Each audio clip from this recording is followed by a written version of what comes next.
My name is Warif.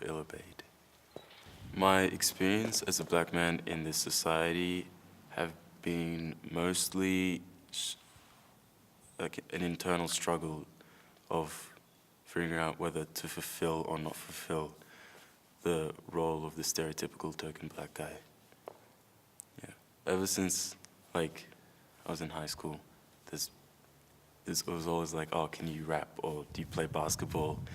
And I tried to do those things, but I'm pretty bad at both. So yeah, I stopped doing that. That's how I found out I was bad at basketball.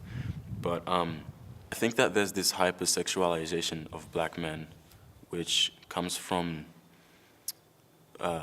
this thing that they're supposed to be super masculine or whatever. And I think masculinity is a bit of an unclear sort of concept. Yeah, there's this whole thing about black men being well endowed, which is terrible. And then it quietly like escalates to this notion that we are then seen as purely sexual beings, which is terrible. And a lot of men think that it's about being strong and buff and suppressing your emotions when it really isn't that at all.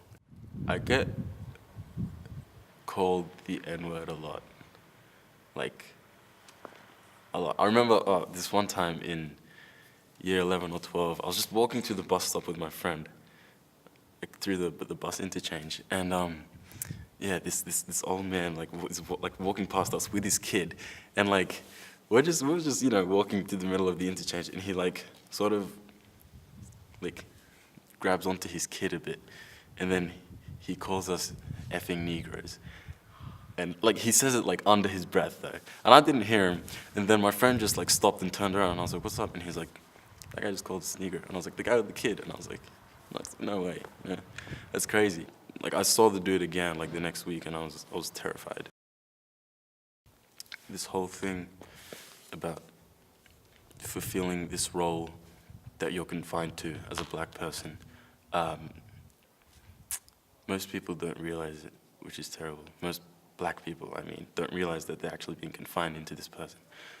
And I think people should do what they want and just not feel like, yeah, they have these lines around them, pressuring them into this like box of a personality that you're supposed to be.